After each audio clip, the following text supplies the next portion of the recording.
မှာနောက်ထပ် post တစ်ခုကပြမယ်ဟာကကျတော့ရိုးရိုးမွေးတဲ့မိမိတွေအတွက်ပေါ့နော် hip opener တချို့တွေကျတော့အရန်ပိန်တဲ့အချိန်ကြလို့ရှိရင်တို့ကလေးမွေးရတာအခက်ခဲနေနေရှိရပေါ့နော် pelvic ring ကိုညီမတို့ဒီတင်မဆုံရိုးကျင်းတဲ့အချိန်ကျတော့တို့မွေးရတာအဆင်မပြေဖြစ်တတ်တယ်ပေါ့နော်အဲ့တော့ဒီဟာလေးကိုကျင့်ပေးလို့ရှိရင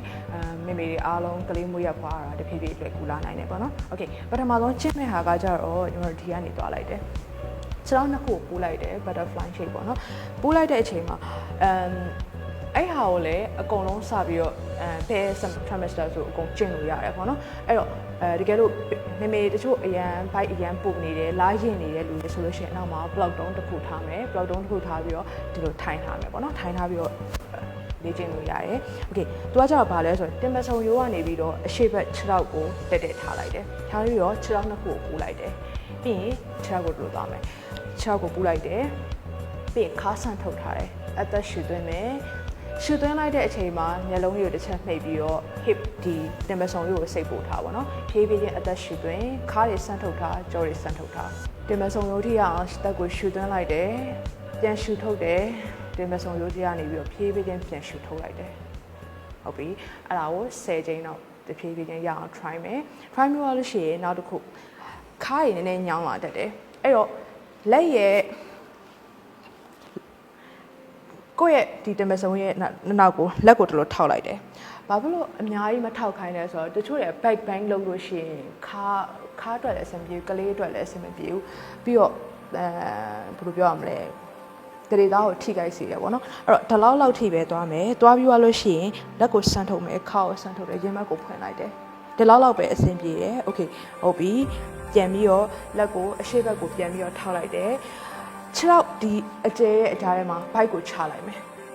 ဒီလောက်ပဲသွားမယ်အများကြီးသွားကြမလို့ကိုအဆင်ပြေရဲ့ position လောက်ပဲသွားမယ်ရတဲ့လူကအောက်ထိဖြည်းဖြည်းချင်းချမရလည်းကိစ္စမရှိဘူးဖြည်းဖြည်းချင်းသွားမယ်လက်ကိုအနောက်ဘက်ကိုပြန်ထောက်အသက်ကိုရှူသွင်းခါကိုဆန်ထုတ်ရင်ဘက်ကိုကော့ထားမယ်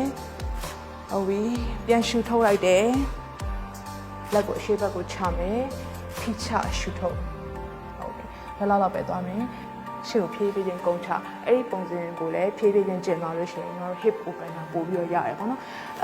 ခုနက back bend လုပ်လို့ရှိရင်မကောင်းလို့ပြောတဲ့ဟာမှာတခါလေးထည့်သွားပြောပါအနောက်ကိုတချို့တွေကကိုယ်ဝင်ဆောင်နေတွေကအနောက်ဘက်ကိုကော့ပြီးတော့လေ့ကျင့်နေလေးလုပ်တယ်ပေါ့နော်အဲ back bend position ကိုတက်နိုင်တဲ့လောက်မလုပ်ခဲနေပါback bend position တွေကကိုယ့်အတွက်သတိသားအတွက်လည်းအဆင်မပြေဘူးကိုယ့်အတွက်လည်းအဆင်မပြေဘူးပေါ့နော်အဲ့တော့နောက်တစ်ခုကကြတော့ခြေကိုလိုသွားလိုက်တယ်သွားပြီးလို့ရှိရင်အဲ့ဒီခြေထောက်တစ်ဖက်ကိုဒီလိုမျိုးဖိချလိုက်တယ်ဖိချပြီးခြေထောက်ကိုဘေးကိုဖြည်းဖြည်းချင်းဆန့်ထုတ်မယ်ခုမှစားလုံးမဲ့လူဆိုလို့ရှိရင်ခြေထောက်ကိုကိုယ့်ရဲ့ခန္ဓာကိုယ်ကနေ45 degree အရှိကိုတက်ဆန့်ထုတ်လိုက်တယ်ခါးရဒီလိုမျိုးလေးလှဲထွက်မလို့နော်တက်ထားမယ်ပြီးရင်တင်မနှစ်ဖက်လုံးကိုကျမ်းမြေပေါ်မှာဖိပြီးထိုင်ချထားမယ်မျက်နှာအရှိကိုကြည့်ထားပြီးရင်နောက်တစ်ဖက်ကိုဘေးကိုဒီလိုဆန့်ထုတ်လိုက်တယ်โอเคတချို့တွေအတွက်အဲ့လောက်ပဲဆိုရင်ခါးရဲ့အဲ့ချိန်မှာဒီလိုပုံနေရတယ်ဖြည်းဖြည်းခါကိုဆန့်ထုတ်မယ်ဖနှောက်အရှိကိုတွန်းပို့မျက်နှာအရှိကိုကြည့်ထားအသက်ရှူသွင်းရှူထုတ်လို့ခုနအတိုင်းပဲ hip joint တင်ပတ်ဆုံရိုးအသက်ရှူသွင်းအဲ့ဒီရအောင်အသက်ကိုရှူသွင်းလိုက်မျက်လုံးလေးကိုမှိတ်ထား concentration ရအောင် focus ကိုလုံးဝ hip joint မှာပဲထားပြီးပြန်ရှူထုတ်တယ် okay ကိုယ့်တက်နည်းနည်းအရန်တင်းလာတဲ့အဆင်မပြေဘူးဆိုရင်9ခေါက်လောက်နဲ့ရက်9ခေါက်လောက်ရက်ပြီးရင်ခြေထောက်ကိုအောက်ကနေဖြည်းဖြည်းချင်းဆွဲယူမယ်ပြီးရင်ဒီဘက်တစ်ဖက်ကိုလည်းအဲ့တိုင်းပဲဖြည်းဖြည်းချင်းဆွဲယူ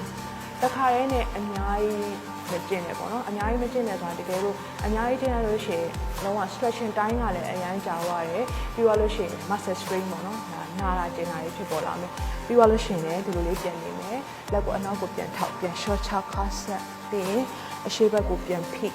့ဒါနဲ့ပြန်ပြီးတော့ဖြည်းဖြည်းချင်းပြန်ဖြည့်ပေးမယ်နော်โอเคပြီးရင်ဒီလိုလေးဘေးကိုဖြည်းဖြည်းချင်းနည်းနည်းလေးပြန်ပြီးတိုင်းချအတိတ်20ပေါ့နော်အတိတ်20တော့သွားလို့ရတယ်ဟုတ်ပြီဒါတော့ hip opener နောက်တစ်ခုဒီလိုခြေထောက်ကိုဖြာထိတ်နဲ့တညီရထားလိုက်တယ်ထားပြီးတော့လို့ရှိရင်ဒီဘက်ခြေထောက်ကိုလည်း90 degree အနေထားနဲ့ထားလိုက်တယ်ဘေးကိုဆန့်ထုတ်ထားတယ်ဟုတ်ပြီပြီးရင်လက်ကိုအရှိတ်ဘက်ကိုဖြည်းဖြည်းချင်းဖိချမယ်ဘိုက်ခံနေလို့ရှိရင်ဒီလောက်နဲ့လည်းအဆင်ပြေတယ်ရတဲ့လူကကိုယ့်အတွက်နည်းနည်းတက်တောင့်တက်တာဖြစ်မယ်ဆိုရင်လက်ကိုအရှိတ်ဘက်ကိုဆန့်ထုတ်တောင်စစ်ကိုဖိချဟုတ်ပြီခေါင်းကိုဖြည်းဖြည်းချင်းဖိချပြန်လျှော့ step step by step ကိုဖြည်းဖြည်းချင်းသွားခြေထောက်ပြန်ပြောင်းမယ်ဒီကနေပြီးတော့တင်မဆုံရောကနေပြီးတော့2ကို90 degree 2ကနေပြီးတော့ဒီဘက်ကို90 degree ပြီးရင်ဒီဘက်ခြေထောက်လည်းအဲ့တိုင်းပဲ90 degree ပဲသွားမယ်ပြီးခါဆန်တာအသက်အရင်ရှူတွင်ရှူထုတ်ရင်းနဲ့အောက်ကိုဖိချโอเคဒီလောက်ရရင်လည်းဒီလောက်ပဲသွားဒီဘက်ဘေးကြောတွေပေါ့နော်โอเค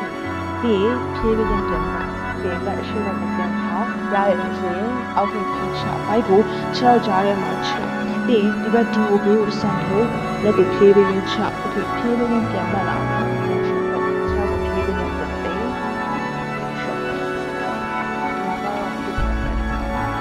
နောက်တစ်ခုရှိရဲနောက်တစ်ခုပါလေခြေထောက်ကိုဒီမှာလေးလေးနဲ့ထောက်လိုက်တယ်ပြီးသွားလို့ရှိရင်လက်ကိုကျန်းကျန်းထောက်ချပြီးခြေထောက်ကိုပြီးထုတ်တယ်ဒီမှာရှိရင်ဒီခြေထောက်ထောက်ထားတယ်အနောက်ဘက်ကိုပြီးဆက်လုပ်လိုက်တယ်ဒီမှာရှိရင်ခြေထောက်ကိုဆက်လုပ်လိုက်တယ်ဒီခြေထောက်ကိုခြေထောက်ချခြေထောက်ကိုဖေးလေးပြန်ထောက်မယ်ပြန်ဆွဲပြန်ထောက်ခြေထောက်ကိုထောက်ဖို့ဆွဲဝိညာဉ်ပြန်တောင်းမယ်ဒီခြေထောက်ကိုအရှုတက်ကိုယ့်ရဲ့ပခုံးအကျယ်တိုင်းလက်ကိုထောက်ထားတယ်အဲ့ဒီခြေထောက်ကိုအပြင်ဘက်ကိုထောက်ထားပြီးဒီခြေထောက်ကိုအဝေးဆုံးနောက်ထပ်ကိုဖြည်းဖြည်းချင်းဆက်ဒီမှာအရှုကြီးဒီဒူးကိုစမ်းဖို့ဒီခြေထောက်နဲ့ခြေထောက်ချ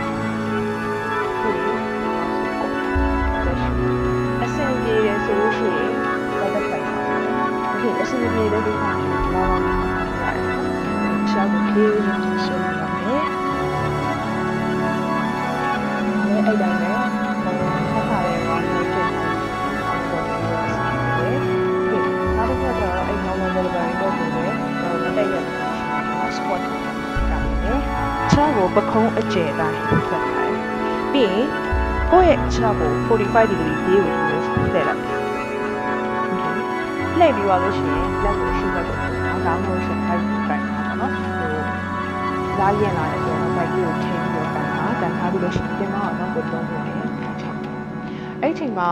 အရင်အရေးကြီးဆုံးအချက်ကတကယ်လို့ကိုယ့်အတွက်အဆင်မပြေဘူးဆိုရှင်နိုင်ရန်ကိုကန်လိုက်မယ်နိုင်ရန်ကိုကန်ပြီးတော့ပခုံးအကျယ်45 degree လုံနေကြမှုပေါ့နော်ဖြည်းဖြည်းချင်းဒီလောက်ပဲသွားမယ်ပြီးရင်ပြန်လျှော့ပြီးဖိချမယ်ပြန်လျှော့မယ်အဲ့ဒီမှာဘာမှဖြစ်ရဘူးလဲဆိုတော့ဒူးကဒီလိုအရှိဘက်ကိုညွတ်မသွားရအောင်အဲ့ချိန်ကျရင်ဒူးနာလာတွေဖြစ်တတ်တယ်ဒီလောက်လောက်နဲ့အစင်ပြေနဲ့ဒီလောက်နဲ့ပဲသွား90 degree လောက်ထိအစင်ပြေ90 degree သွားမယ်ပြန်လျှော့မယ်โอเคအဲ့ဟာကိုတစ်ခါလို့ရင်10ချိန်ပေါ့နော်တင်မလေးကိုညှစ်ပေါင်းရညှစ်ဒီလောက်10ချိန်သွားမယ်ပြန်ရှူထုတ်မယ်ရှူသွင်းရင်းနဲ့ထိုင်ချဘိုက်ကိုကိုင်းတာပြန်ရှူထုတ်ဟုတ်ပြီโอเคပြီးရင်နောက်ထပ်6ကိုပို့ပြီးချဲလိုက်တယ်ခန္ဓာကိုယ်ရဲ့ A shape ပုံစံဖြစ်သွားပြီပြီး45 degreeဟုတ်ပြီခုနအတိုင်းပဲဒူးခြေပြားပေါ်မှာဒူးကိုဒီလိုမျိုးသွားမယ် okay hip opener down 1ဖြည်းဖြည်းချင်းသွားဒီလောက်လောက်နဲ့ရဒီလောက်လောက်ပဲသွား2ဒီဟာမှာအရေးကြီးတာတစ်ချက်ရှိတယ်ဒီတစ်ခုကကြတော့နည်းနည်းကိုဝင်လအရန်ရင်လာတယ်ပေါ့နော်ဟိုမှာ36ပတ်ထက်ကျော်လာလို့ရှိရင်တော့ဒါကိုမလုပ်တင်ဘူးပေါ့နော်ဟိုဟာလောက်ကနေစကျင်မိမယ် first trimester ကိုလည်းမကျင်ပါနဲ့ second trimester မှာစပြီးတော့ကျင်မိမယ်ဒီဟာကိုအဲ့လောက်ပဲဟိုတစ်ခါလို့ရင်10ချိန်တနေ့ကို10ချိန်လောက်ပဲကျင်သွားလို့ရှိရင်ပို့ပြီးတော့အဆင်ပြေတယ်36ပတ်ထက်ကျော်ရင်လုံးဝဒီဟာကိုမကျင်ပါနဲ့အဲ့ဆိုရင်ကျေးဇူးပါဒီနေ့ကတော့ normal delivery အတွက်ကတော့ဒီလောက်ပဲပေါ့နော်